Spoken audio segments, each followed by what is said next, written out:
안녕하십니까, 이태현입니다. 저는 앞으로 3년 안에 결혼 연애 시장에 적지 않은 변화가 올 것이라는 예감이 있습니다. 지금도 일부에서는 결혼 예물을 마련하라며 남자친구에게 경제적 압박을 가하거나 심지어 양가 가족이 빚을 지면서까지 결혼을 추진하는 경우가 있습니다. 하지만 한 남성이 어느 순간 결혼의 대가가 자신의 능력을 넘어 가족 전체의 감당 범위를 초과한다고 느끼게 된다면 그의 첫 반응은 더 열심히 벌어야겠다는 결심이 아니라 오히려 차라리 결혼하지 않겠다라는 선택으로 기울 수 있습니다.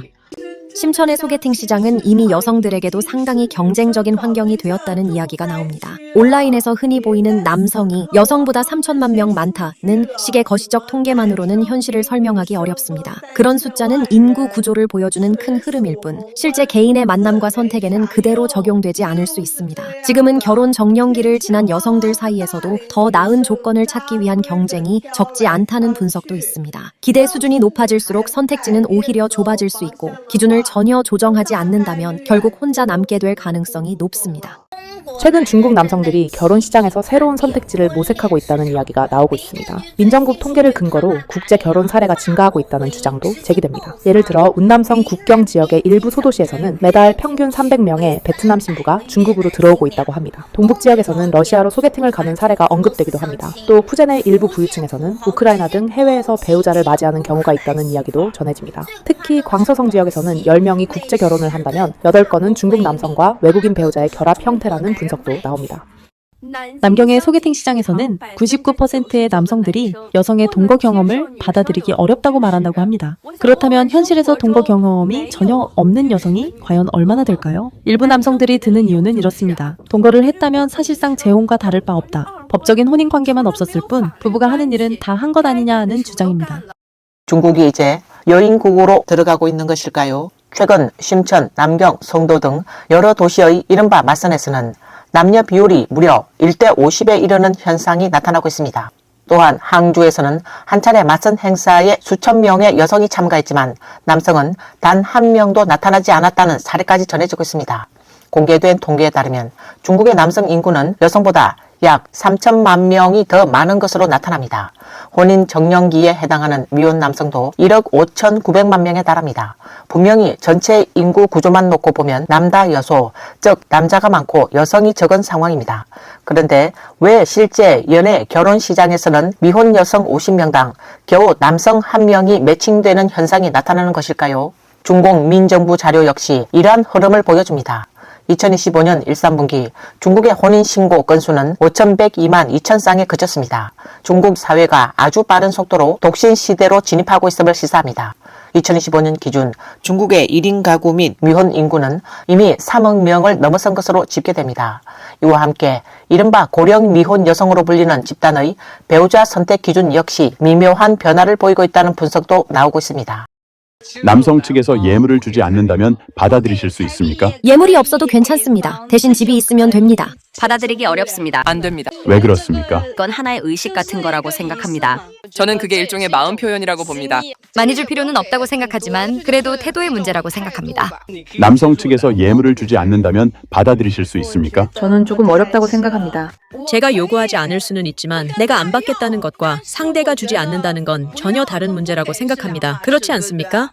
여성분들께서 너무 까다롭게만 굴지 않으셨으면 좋겠습니다. 이대로 가다가는 정말 결혼할 남성이 줄어들 수도 있습니다. 애초에 결혼을 원하시는 남성도 많지 않은데 그 안에서 또 키 크고 잘생기고 부유한 조건만 고집한다면 현실적으로 쉽지 않지 않겠습니까? 저는 결혼하고 싶지 않습니다. 결혼하면 오히려 더 가난해질 것 같기 때문입니다. 저는 지금 대부분의 90년대생들과 비슷한 생각을 하고 있습니다. 결혼하지 않고 집도 사지 않고 차도 사지 않고 그저 부담 없이 사는 삶을 원합니다. 만약 제가 월이만 위안을 벌고 상대가 2천 위안을 번다면 결국 제가 대부분을 책임져야 하지 않겠습니까? 게다가 요즘은 집안일도 서로 나눠서 해야 하는데 제가 생계를 책임지면서 집안일까지 도맡게 된다면 부담이 너무 크다고 느껴집니다.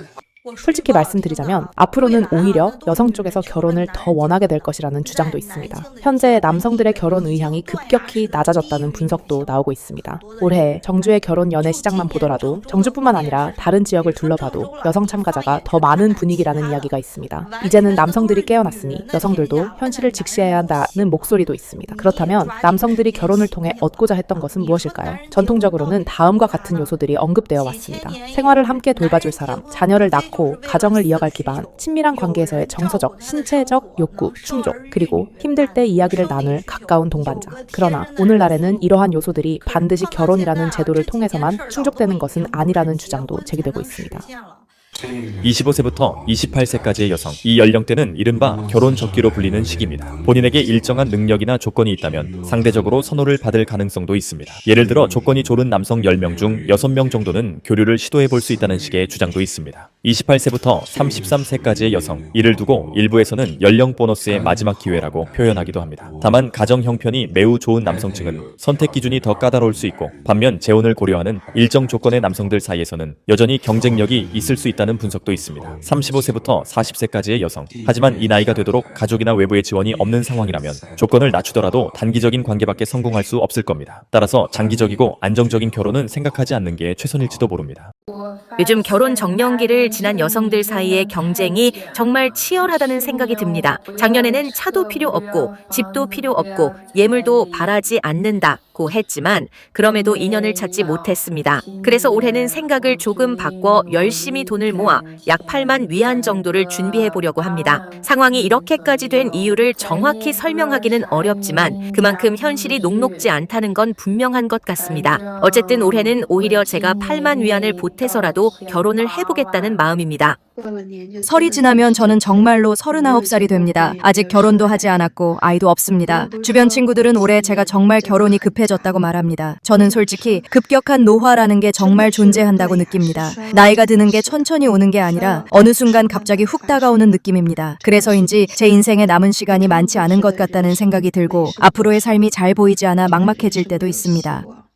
요즘 이른바 조건을 낮추거나 오히려 결혼을 전제로 사귀면 경제적 지원까지 하겠다는 여성이 점점 늘어나고 있다고 합니다. 예물을 요구하지 않을 뿐 아니라 오히려 남성에게 돈을 주겠다고 하는 사례도 있다고 하는데요. 먼저 영상을 보겠습니다. 예물은 필요 없습니다. 오히려 남성에게 5만 위안을 지원할 의향도 있습니다. 저는 집과 차가 있고 석사 학위가 있습니다. 키는 158cm, 몸무게는 45kg입니다. 결혼 정년기를 지난 한 유명 블로거도 최근에는 스스로 조건을 낮추거나 경제적 보탬을 제시하는 방향으로 전략을 바꾸고 있습니다. 그 이유로 두 가지를 들 수 있다고 주장합니다. 첫째는 현실적인 충격입니다. 여자친구에게 장기간에 걸쳐 상당한 금액을 송금하며 공을 들였는데 이별 후 극단적 선택을 한 사건 이후 남성들의 결혼 태도가 달라졌다는 해석도 있습니다. 둘째이자 더 중요한 이유로는 여성에게는 출산 가능 연령이라는 시간적 한계가 있다는 점을 지적합니다. 일부 고령 임신 사례에서 위험이 발생한 일도 있었고 이러한 사례가 불안감을 키우고 있다는 분석입니다. 특히 40세에 가까워질수록 시간에 대한 압박감이 커진다는 점이 핵심 문제로 언급됩니다.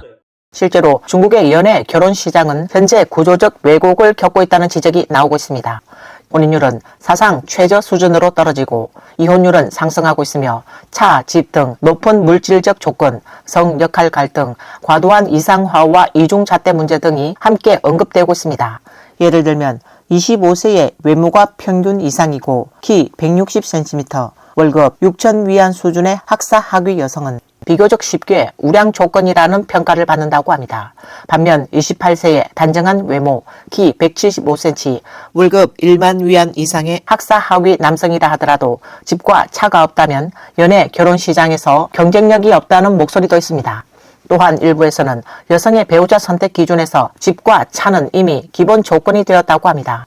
연애가 시작된 이후에도 5월 20일, 발렌타인데이, 칠성날 등 기념일에 남성이 충분한 금전적 표현을 하지 않을 경우 신뢰하기 어려운 상대라는 평가를 받는다는 의견도 적지 않습니다. 오늘 선을 보러 갔다가 만난 남자는 정말 형편없었습니다. 그가 뭐 드시고 싶으세요? 편하게 주문하세요 라고 하더라고요. 그래서 저도 사양하지 않고 제비찜 요리 하나, 제 얼굴보다 조금 더 큰 킹크랩 한 마리, 제 손보다 조금 더 긴 블랙 타이거, 새우도 하나 주문했습니다. 그가 그걸 보더니 다 드실 수 있으세요? 라고 묻길래 저는 저 혼자 먹는 거 아니잖아요 라고 답했습니다. 그런데 갑자기 화장실 좀 다녀올게요 라고 하더니 그대로 돌아오지 않았습니다. 남은 저를 한번 고려해 보실 수 있으신가요? 제 상황을 먼저 말씀드려야 할 것 같아요. 저는 매달 1만 위안씩 외채를 갚고 있고 앞으로 2년은 더 갚아야 해요. 나무 괜찮아요. 빚은 빚대로 갚으시면 되고 저희가 함께하게 되면 생활비는 제가 다 부담하겠습니다. 그럼 이 2년치 빚도 대신 갚아주실 의향이 있으세요? 매달 1만 위안이면 앞으로도 2년 넘게 남았어요. 결혼해서 당신이 제 아이를 가지게 되면 그때는 제가 전부 갚아드리겠습니다. 왜 당신이 공짜로 무언가를 얻으려 한다는 생각이 들죠? 아니죠. 도대체 우리 둘 중에 누가 공짜로 무언가를 얻으려 하는 건가요? 요즘 왜 남자들이 먼저 적극적으로 다가오지 않는 걸까요? 먼저 다가가면 집착하는 사람 취급을 받고, 이성적으로 이야기하면 가스라이팅이라고 하고, 미래 이야기를 꺼내면 공수표라고 합니다. 그럼 도대체 어떻게 다가가라는 걸까요? 입만 열면 키 180cm를 요구하는데 그 기준을 누가 다 충족합니까? 예물금 20만 위안이면 저는 차라리 아우디를 선택하겠습니다. 800위안 들여 식사를 대접하면 인색하다고 하지만 100위안으로 친구들 밥 사주면 의리 있다고 칭찬합니다. 요즘 젊은 남성들이 연애를 꺼리는 이유도 여기에 있다고 합니다. 사회에서 6에서 7년 정도 치열하게 살아보면 자신의 진심만으로는 반드시 좋은 결과를 얻을 수 있는 건 아니라는 걸 깨닫게 될 겁니다. 또 한편으로는 온라인 여론이 남녀 갈등을 전례 없이 심화시키고 있다는 지적도 있습니다. 일부에서는 예물금은 한 푼도 줄일 수 없다. 이건 돈의 문제가 아니라 남성의 태도 문제다라고 주장합니다. 그러나 현실을 보면 젊은 세대가 대도시에서 집과 차를 마련하는 것만으로도 이미 3대의 저축을 모두 소진하는 경우가 많습니다. 여기에 수십만 위안의 예물금까지 추가로 부담하게 되면 빚을 지고 결혼하는 상황에 이를 수도 있습니다. 더구나 결혼 후 자녀를 낳게 되면 높은 양육비 부담도 뒤따릅니다. 그럼에도 온라인에서는 돈이 없으면 결혼하지 말라는 메시지를 전하는 한편 주택 소유권 증서에 이름을 올리는 방법, 예물금과 혼수를 혼전 재산으로 보호하는 방법, 나아가 결혼 전부터 이혼 시 재산 분할까지 계산하는 내용이 확산되기도 합니다. 이러한 분위기 속에서 일부 중국 남성들은 결혼 제도에 쉽게 들어서지 못하고 다른 선택지를 고민하기 시작했다는 분석도 나오고 있습니다. 한 남성과 함께 고생하며 살아갈 의향이 있으십니까? 없습니다. 남성은 그럴 만큼의 가치가 없다고 생각합니다. 그렇다면 한 남성과 함께 고생하며 노력하고 분투할 의향은 있으십니까? 없습니다. 전혀 없습니다. 정말로 함께 고생하며 살아갈 생각은 없으신가요? 없습니다. 이유가 무엇입니까? 저는 고생을 감당할 수 없습니다. 제 삶만으로도 이미 충분히 힘듭니다. 왜 또 누군가와 함께 고생해야 하나요? 사람은 태어날 때부터 행복을 누리기 위해 사는 것 아닙니까? 왜 한 남성과 함께 고생해야 합니까? 어떤 관계든 결국 물질적 기반 위에서 성립한다고 생각합니다. 괜한 환상에 빠지지 마세요. 가장 중요한 것은 자신의 현실을 정확히 인식하는 것입니다. 지금 많은 분들이 남성에 대해 지나치게 비현실적인 기대와 상상을 하고 있습니다. 초일선 도시로 가서 이른바 A8, A9, 즉 상위 8%부터 9%까지 급의 남성, 최상위 조건의 상대를 찾겠다고 하지만 그런 기준은 현실과는 거리가 먼 경우가 많습니다. 그런 조건들이 정작 본인과는 아무런 관련이 없을 수도 있다는 점을 먼저 냉정하게 생각해 보셔야 합니다. 최근에는 또 다른 주장도 나오고 있습니다. 중국 남성들이 해외 결혼 시장에서는 오히려 경쟁력이 높다는 이야기입니다. 예를 들어 모스크바의 결혼 시장에서는 요리를 할 줄 알면 큰 장점이 되고 집안일까지 능숙하면 더욱 높은 평가를 받는다고 합니다. 이러한 생활 능력이 일부 국가에서는 희소한 장점으로 작용한다는 분석도 있습니다. 또한 캄보디아의 경우 월 5천 위안 수준의 소득이 현지에서는 비교적 높은 소득으로 평가될 수 있다는 주장도 제기됩니다. 일부 통계에서는 국제 결혼 여성 가운데 일정 비율이 학사 또는 석사 학위를 보유하고 있다는 자료도 언급됩니다. 예를 들어 베트남 하노이의 대학에서 중국어를 전공한 여성들이 중국 IT 종사자와의 결혼을 선호한다는 사례도 소개됩니다. 한편 중국 내에서 결혼 시 신혼집 요구가 부담이 되는 반면 베트남 등 일부 지역에서는 장인이 사위에게 토지나 주거 기반을 마련해주는 관습이 있다는 이야기도 있습니다. 이처럼 최근의 국제 결혼 증가 현상을 단순한 일시적 회피가 아니라 구조적 변화로 보는 시각도 존재합니다. 여기서는 예물이 30만 위안입니다. 왜 돈을 받지 않습니까? 규칙을 깨지 마세요. 러시아로 돌아가세요. 저희 나라에서는 예물이 필요하지 않습니다. 진심이면 충분합니다. 저는 중국 남성을 좋아하고 예물 없이도 괜찮습니다. 사랑은 거래가 아닙니다. 여기 와서 우리 남자를 빼앗지 마세요. 중국 남자는 외국 여성을 좋아하지 않을 겁니다. 죄송하지만 저는 예물을 낼 돈이 없습니다. 저는 1997년생 러시아 여성입니다. 부동산은 보유하고 있으며 자동차는 없습니다. 키는 168cm이고 안정적인 직장과 수입이 있습니다. 앞으로 아이를 낳고 가정을 이루는 것을 희망합니다. 예물이나 결혼 조건은 상대방의 형편과 의사를 존중하겠습니다. 저는 2000년생 독일 여성입니다. 원룸을 보유하고 있습니다. 키는 176cm이고 현재 광동성 중의학대학에 다니고 있습니다. 예물은 필요하지 않습니다. 저는 2003년생 벨라루스 여성입니다. 벨라루스 국립언어대학교를 졸업했으며 중국어, 영어, 프랑스어, 벨라루스어, 독일어를 구사할 수 있습니다. 현재 미디어 분야에서 일하고 있고 월 수입은 약 5만 위안 정도입니다. 예물은 필요하지 않습니다. 진지하게 가정을 이루고 싶으며 중국 남성과의 결혼을 희망합니다. 너 올해 벌써 35이야. 인생에 35이 몇 번이나 있겠니? 도대체 언제 결혼할 거야? 사실 저는 엄마보다 더 조급해요. 저도 제 가정을 갖고 싶어요. 그렇다고 아무나랑 타협해서 결혼하고 싶지는 않아요. 그냥 같이 사는 동거 같은 결혼은 싫어요. 저는 원래부터 괜찮은 사람을 만나고 싶어요. 그 사람이 저를 보면 웃고 저도 그를 보면 웃게 되는 그런 사람요. 저는 제 삶이 있고 그는 그의 자유가 있고 그 안에서 우리만의 작은 공간, 우리만의 따뜻함을 만들고 싶어요. 내가 들어보니 넌 아직도 동화 속에 사는 것 같구나. 연애는 동화일지 몰라도 결혼은 결국 밥하고 장보고 사는 현실이야. 완벽한 사람이 어디 있니?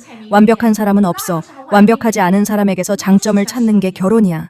남편을 고를 땐 잘생기고 키 크고 능력 있는 사람만 볼 게 아니라 생활 속에서 너를 위로해주고 든든함을 줄 수 있는 사람을 찾아야 해. 책임감 있고 가정을 짊어질 수 있는 사람이면 되는 거야. 네가 말하는 키 크고 잘생기고 능력 있는 남자도 자기랑 조건이 비슷한 여자를 찾겠지. 그런 사람을 찾으면 오히려 네가 무시당할 수도 있어. 오늘 영상은 여기까지입니다. 시청해주셔서 감사합니다.